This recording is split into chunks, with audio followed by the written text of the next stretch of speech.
Jadi Pak Daud punya pemikiran yang pertama MBG bukan salah jalan, tapi sudah tepat, cuma pengurusannya yang kurang tepat Pak Daud ya. Perlu diperbaiki. Perbaiki. Kedua dengan BLT, bantuan langsung tunai Pak Daud ya. Untuk menggerakkan ekonomi bawah. Bahwa apakah sudah dalam program pemerintah Pak Daud BLT? Nah, semoga didengar kita bicara ngobrol-ngobrol sini.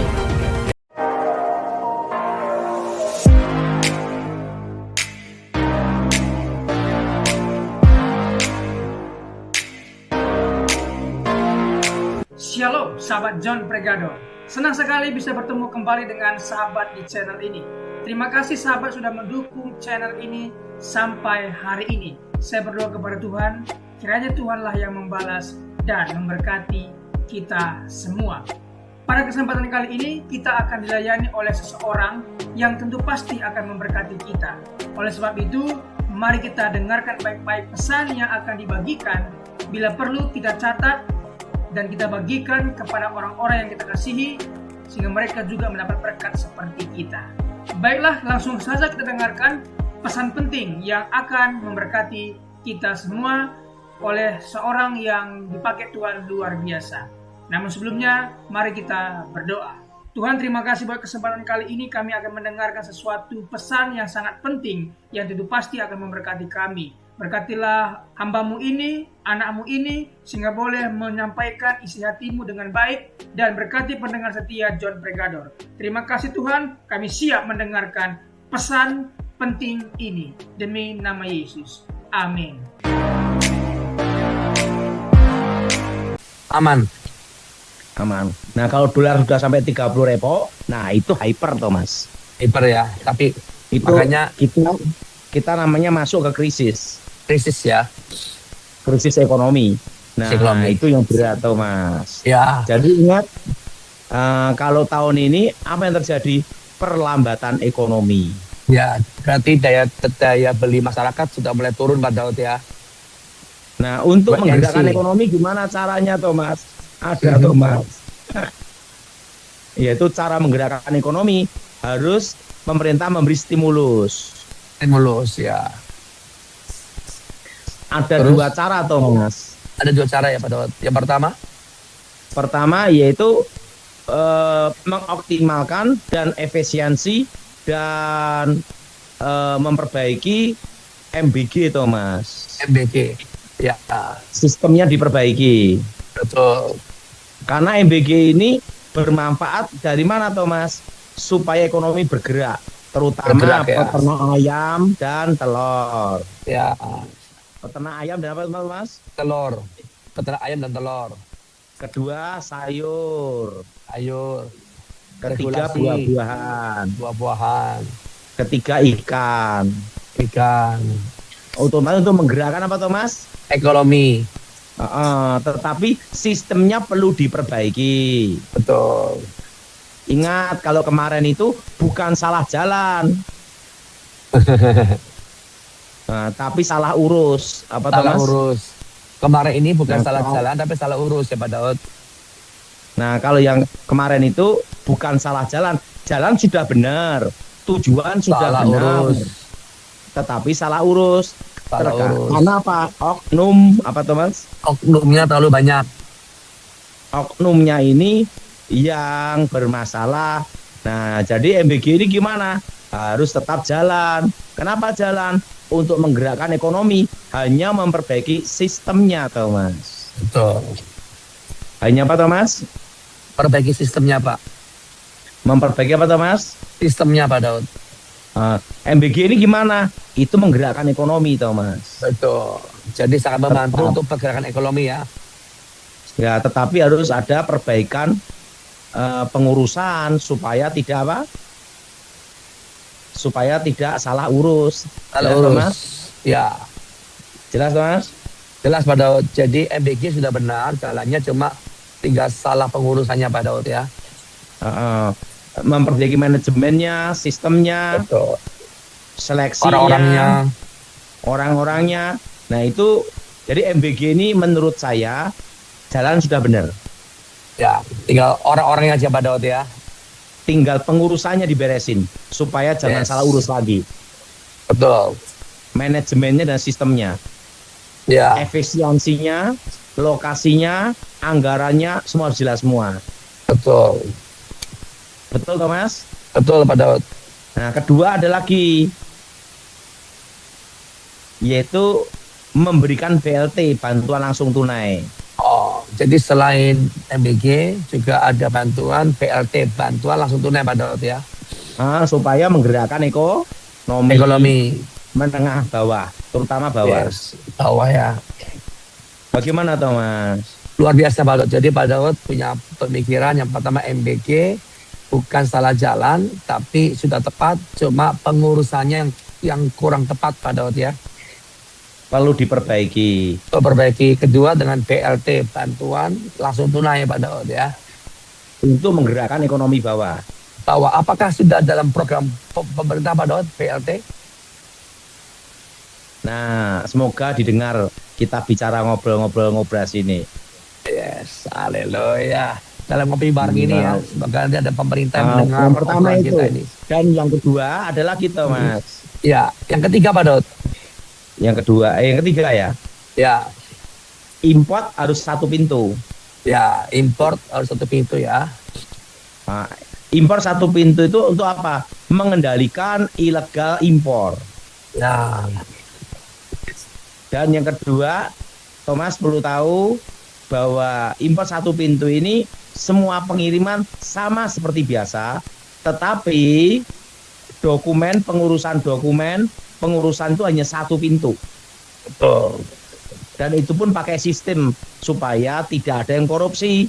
Betul. Pakai apa Thomas? Pakai sistem Pak supaya orang tidak mudah korupsi ya Pak Daud ya. Nah, pengurusan satu pintu dengan sistem dan supaya apa? Tidak korupsi, Thomas. Betul Pak Daud. Dari sistem yang berjalan. Yang Sistem kedua yang berjalan. adalah kita Thomas. Setelah itu regulasi yang sudah ada, MOU yang kuota yang sudah ada, yang akan ada selama 3 bulan itu tetap berjalan dulu seperti apa adanya dulu, karena supaya tidak kehabisan stok dalam negeri. Ya, Nah, setelah 3 bulan baru jalan. Gimana Thomas? luar biasa Pak Daud. Luar biasa. Dari import harus apa Thomas? Ya Pak Daud, import satu pintu supaya semua regulasinya, sistemnya bagus untuk mencegah korupsi Pak Daud. Pakai sistem. Nah, Ya, dan itu nanti yang sebelum diberlakukan, yang sudah berjalan, yang sudah ada kuota, dan yang sudah ada MOU atau akan ada kuota selama 3 bulan itu diberesin semua. betul. Supaya di dalam negeri tidak kehilangan pasokan. Betul Pak Daud. Nah, karena kita ini ada lemahnya Thomas, kalau tidak satu pintu. Ya, Buktinya jeruk aja impor. Terusan kedelai aja impor. impor. Betul. Betul Pak Daud. Ada lagi Thomas, garam aja juga impor sebagian. Impor. Garam, Gula. kedelai, gula, impor. Nah, jadi masih ada impor-impor seperti itu. Nah, makanya diberlakukan untuk impor satu pintu. Ya, Jadi untuk kontrol kendali satu pintu. ya. Bagaimana pendapat saya Thomas? Luar biasa Pak Daud. Nah, kalau tidak ada impor satu pintu, kasihan dalam negeri. Misalnya garment tekstil. Kalau impor ilegal masuk Thomas, barang Bisa. dari China masuk, apalagi baju bekas, baju second, dalam negeri siap habis Thomas. Habis. Karena biaya baju-baju Cina lebih murah daripada baju-baju Indonesia Pak Daud. Nah, yang dalam negeri gimana? Bisa. Nggak bisa berjalan Pak regulasinya. Impor harus satu Satu pintu. pintu. Bagaimana Thomas? Luar biasa Pak Daud. Dan nanti habis itu sepatu-sepatu bekas dilempar semua ke Masuk Indonesia. Indonesia. Nah, dalam negeri gimana? Hah? Iya Pak Daud, Jadi betul Pak Daud. harus ada satu import satu pintu untuk apa? Mengendalikan toh Mas. Oh, Untuk melindungi produk dalam negeri. bukan dalam negeri Pak Daud ya. Dan kita ini kan tergantung sekali sama import itu 60-70% toh Mas. Iya Pak Daud, karena kita punya mental masih budaya lebih suka produk-produk luar terjamin daripada merasa nyaman dengan produk Indonesia Pak Daud. Nah, untuk adaptasi itu harus ada apa? Kendali, namanya import satu Kendali. pintu. Betul. Bagaimana toh Mas? Luar biasa Pak Daud. Kalau enggak, perusahaan dalam negeri gimana? Habis dah. Nah, yang nanti tenaga kerja gimana? Nah, jadi harus ada import satu pintu. Satu pintu. Siap Pak Daud. Gimana pandangan saya Thomas? Luar biasa Pak Daud. Dahsyat di ngopi bareng ini. Itu pandangan-pandangan ekonomi saya untuk makroekonomi untuk Indonesia Thomas. Siap Pak Daud. Ini kan makro kalau import itu Thomas. Betul. Makro. Satu pintu. Satu pintu. Bayangkan aja Thomas, Mhm. obat-obatan aja untuk bahan-bahannya sebagian besar masih import loh Thomas. Betul. Hmm? Betul. Nah, ada lagi Thomas yang lebih parah lagi Thomas. Apa Pak Daud? Kelengkeng aja impor loh Thomas. Oh, kelengkeng aja masih import Pak Daud ya. Anggur juga masih import Pak Daud. Anggur, Nah, beras. buktinya kalau kita di pasar-pasar itu kebanyakan import daripada kelengkeng lokal. Betul. Dari Bangkok Pak Daud ya. Nah, padahal tanah kita subur. Iya. Kolam susu lagi Pak Daud ya dikatakan ya. Nah, kalau menurut saya harus import satu pintu. Import satu Supaya pintu Pak Daud. pengawasannya itu tersistem. Betul.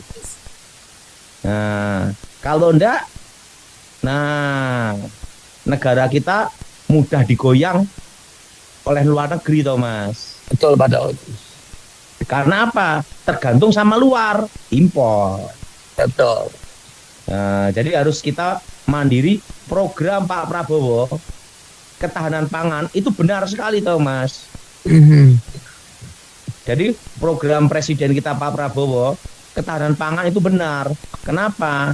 Karena perlu Thomas tahu di masa depan akan terjadi perubahan iklim. Depannya ada perubahan iklim Pak Daud ya.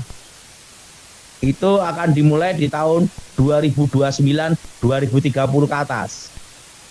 Oh jadi menurut Pak Daud Tony tahun depan ini tahun 2030 akan jadi perubahan iklim ya Pak Daud ya.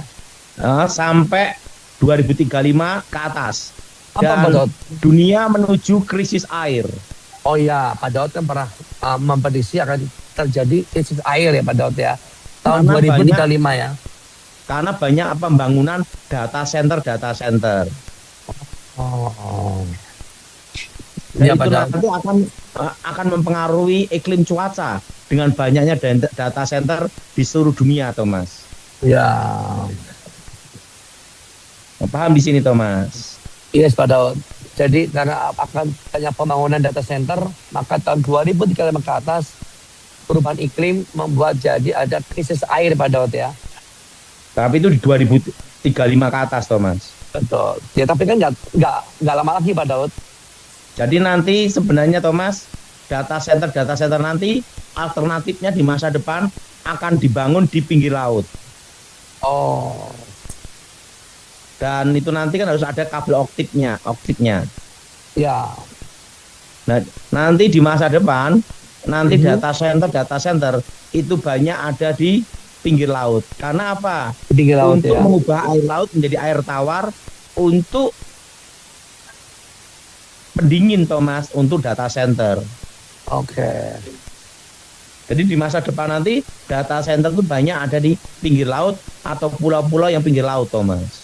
Jadi bukan di dalam kota ya Pak Daud, tapi di pinggir laut ya Pak Daud ya. Karena itu menyerap air besar sekali, Thomas. Ya, betul. Dan itu akan terjadi perubahan apa? Iklim. Nah, perubahan iklim itu di 2030 ke atas, Thomas. Ya. Seperti kita pakai HP ini kan ada gelombang, Thomas. Betul. Kalau gelombang itu mempengaruhi apa? Frekuensi. Ya, Mempengaruhi apa? Atmosfer. Proton, neutron, proton, kan gitu. Elektron, betul? betul. Nah, seluruh dunia pakai semua data center. Pasti akan terjadi perubahan iklim. Gimana tuh, Mas? Betul, Pak Daud. Betul, Pak Daud. Tapi itu masih lama, masih 2030 ke atas, tuh, Mas. Ya, tapi kan kita sudah mulai memberikan informasi kepada seluruh ngopi bareng dengan Pak Daud Tony bahwa tahun 2035 ini akan terjadi krisis air kan Pak Daud. Mm-mm. Karena perubahan iklim. Iklim. Ya, yang salah satu dipengaruhi oleh ada data center di seluruh dunia ya Pak Daud ya. Mempengaruhi gelombang, Jombang. Siap Pak mempengaruhi Daud. frekuensi, Siap Pak Daud. mempengaruhi atmosfer, Siap Pak Daud. dan mempengaruhi air. Air. Bagaimana tuh, Mas? Luar biasa Pak Daud. Jadi nanti di masa depan data center itu banyak dibangun di pinggir laut. Masuk Indonesia kan sedang mau dibangun di Pak Daud, di Bali sama di Batam ya Pak Daud ya. Jadi bagaimana pandangan saya, Thomas? Luar biasa Pak Daud. Jadi supaya tidak krisis air nanti, banyak data center di pinggir laut. Ya, Bagaimana, Thomas? luar biasa Pak Daud. Itu pandangan saya, Thomas. Ya, secara makro, pandangan secara umum, apa yang Pak Daud dapatkan prediksi ke depannya Pak Daud ya. Tapi itu masih 2035. 2035 kita menanti Pak Daud ya. Masih jauh. Masih jauh. Ada lagi Pak Daud Tony? Thomas umur berapa ya? Baru ulang tahun Pak Daud. Wah, saya Mas bantu apa? Thomas dulu sebelum tanya jawab. Dia doa ya, Thomas. Yes. Tuhan Yesus berkati Thomas ulang tahun hari ini, kejayaan, kehormatan, dan berkat melimpah untuk Thomas Tuhan, dan berikan jodoh Thomas yang terbaik. Bebaskan dari yang jahat, bebas dari kutuk, dan bebas berkati Thomas Tuhan, Lazarus Tuhan, di dalam nama Yesus. Amin. Amin. Terima kasih sahabat sudah mengikuti dan menyaksikan tayangan kami hari ini. Saya yakin dan percaya kita pasti diberkati melalui tayangan hari ini. Sahabat, bila diberkati dengan tayangan kami, marilah kita dengan murah hati share video ini kepada teman-teman kita yang lain agar mereka juga tidak kehilangan informasi dan mereka juga diberkati. Diberkati untuk memberkati. Sahabat John Pregador, banyak sekali pelajaran yang kita bisa ambil dari sesi hari ini. Catatlah baik-baik poin-poin yang telah disampaikan, simpan dalam hati, dan diaplikasikan dalam kehidupan sehari-hari. Saya yakin dan percaya itu bisa menjadi pelajaran dan rema buat kita, sekaligus membuat kita bijaksana dan bertanggung jawab dalam menjalani kehidupan ini. Sahabat John Pregador, apapun yang terjadi dalam kehidupan ini, tetaplah percaya kepada Tuhan, bersandar kepada Tuhan, pegang firman Tuhan. Karena firman Tuhan adalah pedoman hidup kita yang menuntun kita kepada jalan yang benar, yang membawa kita kepada keselamatan yang kekal. Jadi sahabat, mari kita mempergunakan waktu ini sebaik-baiknya. Selama hidup, selama masih diberikan kesempatan untuk berkarya, mari kita beri yang terbaik kepada Tuhan. Karena dalam hidup ini, di kekalan, Tuhan telah sediakan 5 mahkota bagi mereka yang taat, setia, dan melakukan firman Tuhan. 5 mahkota telah Tuhan sediakan. Apa saja itu? Pertama, mahkota abadi. Diberikan untuk melatih pengendalian diri dan berjuang untuk menjadi yang terbaik yang Anda bisa untuk Tuhan. 1 Korintus 9 ayat 25. Tiap-tiap orang yang turut mengambil bagian dalam pertandingan menguasai dirinya dalam segala hal. Mereka berbuat demikian untuk memperoleh sesuatu mahkota yang fana, tetapi kita untuk memperoleh suatu mahkota yang abadi. 2. Mahkota kemegahan. Diberikan untuk memenangkan orang lain bagi Kristus. 1 Tesalonika 2 ayat 19. Sebab siapakah pengharapan kami atau sukacita kami atau mahkota kemegahan kami di hadapan Yesus, Tuhan kita, pada waktu kedatangannya, kalau bukan kamu. Mahkota kemegahan memenangkan jiwa. 3. Mahkota kebenaran. Diberikan untuk yang merindukan kedatangan Kristus. Dia tetap setia dan tidak meninggalkan Tuhan. 2 Timotius 4 ayat 8. Sekarang telah tersedia bagiku mahkota kebenaran yang akan dikaruniakan kepadaku oleh Tuhan, Hakim yang adil pada harinya, tetapi bukan hanya kepadaku, melainkan juga kepada semua orang yang merindukan kedatangannya. Bila kita setia, taat, dan tidak murtad, dan merindukan kedatangannya, maka pasti kita akan mendapatkan mahkota kebenaran. 4 mahkota kehidupan diberikan untuk bertahan dalam pencobaan. Yakobus 1 ayat 12. Berbahagialah orang yang bertahan dalam pencobaan, sebab apabila ia sudah tahan uji, ia akan menerima mahkota kehidupan yang dijanjikan Allah kepada barang siapa yang mengasihi Dia. Ketika kita dalam pencobaan, kita tetap setia kepada Tuhan. Ketika kita dianiaya, kita tetap mempertahankan iman kita. Maka orang seperti inilah yang akan mendapat mahkota kehidupan. Wahyu 2 ayat 10. Jangan takut terhadap apa yang harus engkau derita. Sesungguhnya iblis akan dilemparkan beberapa orang dari antaramu ke dalam penjara supaya kamu dicobai, dan kamu akan beroleh kesusahan selama 10 hari. Hendaklah engkau setia sampai mati, dan aku akan mengaruniakan kepadamu mahkota kehidupan. 5 mahkota kemuliaan diberikan untuk rajin dan setia mengembalakan kambing domba gereja atau jemaatnya Tuhan. 1 Petrus 5 ayat 4. Maka kamu apabila gembala agung datang, kamu akan menerima mahkota kemuliaan yang tidak dapat layu. Untuk mendapatkan mahkota, kita harus mengikuti peraturan pertandingan dan mencapai garis akhir serta tetap memelihara iman kepada Tuhan Yesus. 2 Timotius 2 ayat 5. Seorang olahragawan hanya dapat memperoleh mahkota sebagai juara apabila ia bertanding menurut peraturan-peraturan olahraga. 2 Timotius 4 ayat 7. Aku telah mengakhiri pertandingan yang baik, aku telah mencapai garis akhir, dan aku telah memelihara iman. Wahyu 3:11. Aku datang segera, peganglah apa yang ada padamu, supaya tidak seorang pun mengambil mahkotamu. Sahabat John Pregador, ada berita yang indah buat kita, bahwa ketika kita percaya sungguh-sungguh kepada Tuhan Yesus, tersedia 5 mahkota yang Tuhan sediakan untuk kita, yang mana yang layak kita terima. Selama hidup, kerjakan bagianmu, layani Tuhan, beritakan firman, dan menangkan jiwa, maka engkau akan pasti mendapatkan salah satu mahkota ini. Sahabat, apabila engkau dalam kesusahan, ingatlah firman ini. Marilah kepadaku semua yang letih lesu dan berbeban berat, aku akan memberikan kelegaan kepadamu. Pikulah kuk yang kupasang dan belajarlah kepadaku, karena aku lemah lembut dan rendah hati, dan jiwamu akan mendapatkan ketenangan. Diberkati orang yang mengandalkan Tuhan, yang menaruh harapannya kepada Tuhan. Ia akan seperti pohon yang ditanam di tepi air, yang merambat akar-akarnya ke tepi batang air, dan yang tidak mengalami datangnya panas terik, yang daunnya tetap hijau, yang tidak khawatir dalam tahun kering, dan yang tidak berhenti menghasilkan buah. Janganlah takut, sebab aku menyertai engkau. Janganlah bimbang, sebab aku ini Allahmu. Aku akan meneguhkan, bahkan akan menolong engkau. Aku akan memegang engkau dengan tangan kananku yang membawa kemenangan. Sebab aku ini mengetahui rancangan-rancangan apa yang ada padaku mengenai kamu. Demikianlah firman Tuhan, yaitu rancangan damai sejahtera dan bukan rancangan kecelakaan, untuk memberikan kepadamu hari depan yang penuh harapan. Tuhan memberkati engkau dan melindungi engkau. Tuhan menyinari engkau dengan wajahnya dan memberikan engkau kasih karunia.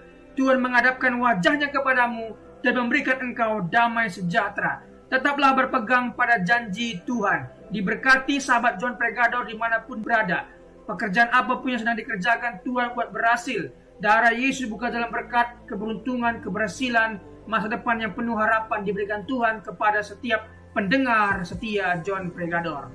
Terima kasih, Tuhan Yesus memberkati. Mari kita berdoa. Tuhan Yesus, terima kasih buat hari ini. Kami percaya setiap hari adalah hari yang baik Engkau berikan kepada kami. Dan hari ini pun kami merasakan kebaikan Tuhan dan tidak ada alasan kami untuk tidak mengucap syukur. Terima kasih sepanjang hari yang Tuhan berkati. Terima kasih renungan kabar baik yang sudah kami dengar hari ini. Diberkatilah kiranya semua pendengar setia John Pregador. Dibukakan jalan berkat, jalan keberuntungan, keberhasilan mereka. Pekerjaan mereka berhasil dan beruntung. Keluarga mereka diberkati oleh Tuhan. Terima kasih Tuhan Yesus. Pertemukan kami di hari-hari berikutnya dengan keadaan sehat dan baik, diberkati oleh Tuhan Yesus. Terima kasih buat pembicara narasumber hari ini, diberkati pekerjaan, usaha, bisnis apapun yang mereka kerjakan, Tuhan buat berhasil dan beruntung. Terima kasih Tuhan Yesus. Demi nama Tuhan Yesus kami berdoa dan mengucap syukur. Haleluya. Amin.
kasih.